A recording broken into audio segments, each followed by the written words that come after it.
आज आपण इष्टिका चित्तीचे पृष्ठफळ पाहणार आहोत। तर इष्टिका चित्ती म्हणजे काय?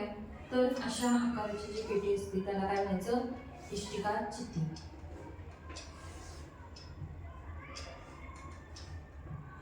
इथे मी डायग्राम काढलेली आहे। आता बघा माझ्याकडे हा बॉक्स आहे। हा कोणता आकाराचा आहे? इष्टिका चित्ती आकाराचा आहे। त्याच्यामध्ये ही जी मोठी असते ती लांबी अशी आहे, ही रुंदी आणि हाईट म्हणजे उंची। लांबी ही झाली हाईट म्हणजे उंची आणि ही झाली रुंदी। तर इष्टिका चित्तीला काय असतं? एक लांबी असते। लांबी आपण इंग्लिश मध्ये लांबीला लेंथ बोलतो। काय बोलतो? लेंथ। त्यामुळे एल अक्षराने डिनोट करायची। त्यानंतर रुंदी, रुंदीला आपण ब्रेड्थ बोलतो। त्यामुळे रुंदी ही बी या अक्षराने डिनोट करायची, ही रुंदी झाली।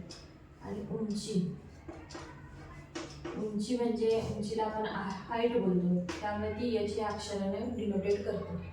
तर आता आपल्याला या आकाराला काय म्हणतात? इष्टिका चित्ती।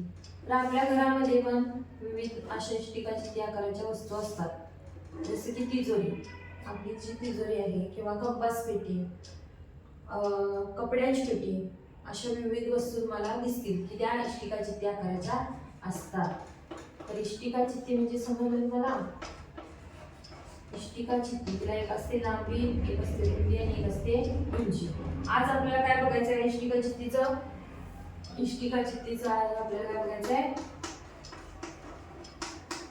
इष्टिका चित्तीचे उभ्या पृष्ठांचे पृष्ठफळ। 4 उभी पृष्ठे असतात इष्टिका चित्तीला। 4 उभ्या पृष्ठांचे क्षेत्रफळ बघायचे आहे। 4 उभ्या पृष्ठांचे क्षेत्रफळ। तर आता बघूया चला आपण।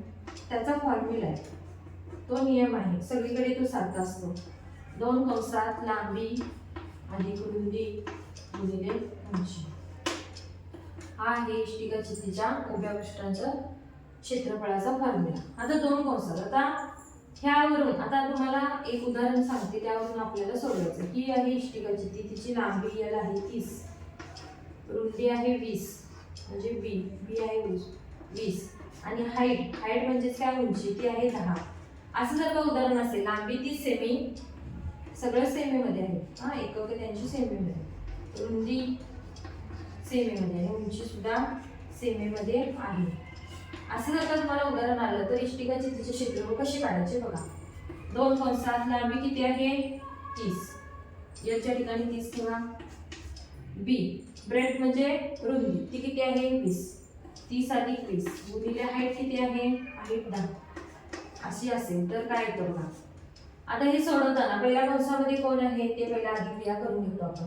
30 अधिक 20 किती होणार? कंसामध्येच आपण या क्रिया लिहूया। 30 आणि 20 ची बेरीज येते 50 गुणिले 10। आता बघा इथे गुणाकार आहे, गुणाकारच असतो, कंस आहे। कंस म्हणजे काय? मी नेहमी सांगत असते की कंस म्हणजे, कंस आणि याच्यामध्ये कोणतं चिन्ह नसेल तर ते कोणतं असतं? गुणाकाराचं चिन्ह असतं। आता बघा 50 गुणिले 2 100, 100 गुणिले 10 1000 उत्तर। आता आलेल्या उत्तराला आपण काय काढलेलं आहे? क्षेत्रफळ। मग क्षेत्रफळ आलं तर आपण एकक कोणतं देतो? चौरस सेंटीमीटर। सगळी एकके सेंटीमीटर आहेत, म्हणून आपण त्या आलेल्या एककाला काय उत्तर द्यायचं आहे? चौरस सेंटीमीटर। तर अशा पद्धतीने हे सूत्र आहे, या सूत्रानुसार तुम्हाला कोणतंही दुसरं उदाहरण सोडवता येतं। समजलं सर्वांना? तर हे लिहून घ्या आणि अशा पद्धतीने होमवर्क साठी एक दुसरं उदाहरण देते, ते तुम्ही सोडवायचं आहे। तर लेंथ किती घ्यायची? 15 घ्या, म्हणजे लांबी। ब्रेड्थ बी यासाठी एक 10 घ्या आणि रुंदी म्हणजे ब्रेड्थ 10 घेतली। हाईट किती येणार? 5 सेमी। हे सगळे एकक सेमीमध्ये लिहा आणि याच्यावरून मी त्याचं एकूण पृष्ठफळ 4 उभ्या पृष्ठांचे क्षेत्रफळ काढा। पुढच्या तासाला आपण इष्टिका चित्तीचे एकूण पृष्ठफळ बघणार आहोत।